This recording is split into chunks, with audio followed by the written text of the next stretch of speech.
I'm on shaky ground with this video blog because if you ask my wife Megan, she'll tell you I'm one of the world's worst listeners. Well, I think we all can be quite poor at listening, and I'd like to talk about two reasons. The first is why it's difficult to pay attention and how to fix that. And the second is one thing we do that makes the whole listening thing much more difficult than it needs to be. Let's start with attention. Last year in August, I spent 10 days on a silent meditation retreat, a Vipassana retreat. And for those of you who don't know what that is, it means 10 days of not speaking with anybody or making eye contact or having any writing materials or electronic devices, and you sit for 8 hours a day still in silent meditation. It's really hard. And for the first 3.5, 4 days, you're asked to focus on just one thing, and that is the sensation of breath on that little part of your upper lip.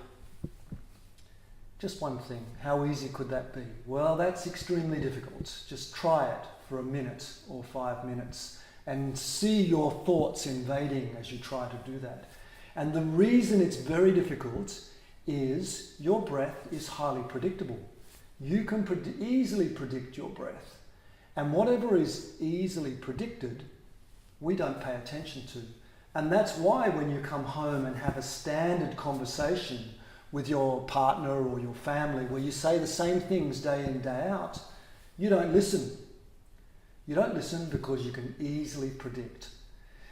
The antidote to making conversation too easy to predict is to ask for stories. And try this at home. Ask for the story about what happened. Then what happened, and then what? Because stories are inherently interesting. Even day-to-day stories are interesting, and we pay attention.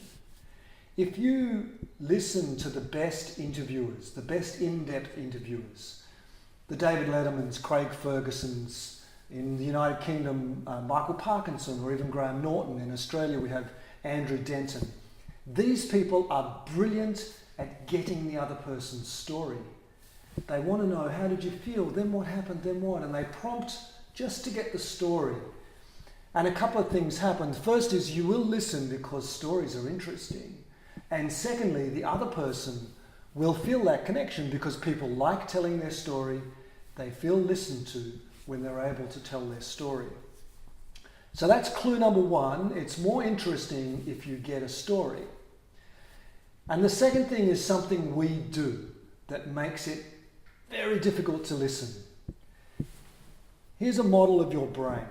It's about that big in 2 halves, and about 3/4, all of the outside part of your brain is dedicated to doing one thing in a business conversation. And that one thing is prediction. I've already said that if it's not interesting, we stop predicting. If it's too predictable, we stop listening. But think about what you are predicting. You're listening to the other person talk and you're predicting what they're going to say next. And then what will they say after that? And you're predicting how they feel. And you're predicting what they would have seen as they're telling you what happened. More than that, you're predicting what you're going to say, and you're predicting how you're going to feel when you say that, and how they're going to feel when they hear you say that, and what they might say after you say that thing. Whoa, hang on a second. This is now getting really difficult. If you're trying to predict what you're going to say while you're listening, almost certainly you will stop listening carefully enough. So here's the antidote to that. I have a notepad, and as I'm listening and prompting for their story, I'll take short notes. If something's said that I would like to respond to, they say something, I'd like to say something, I just make a little note to the side. I draw a vertical line down my notepad, and on the right side, I just make these little notes of things I'd like to refer back to. And then when you've finished getting their story out, you can say, well, I heard you say this, and a couple of minutes ago, you said this, and I wondered if maybe this is relevant. And now you're responding to what they said. If, on the other hand, you're trying to think of what to say while they're saying it, you won't be responding to what they said. You'll be just saying something automatic that comes out of your mind, some sales patter, for example, and they'll feel like you weren't listening. So, listening is difficult. Don't listen to people who tell you listening is easy, just listen. That is not true. Listening is difficult. It's one of the most difficult things we do.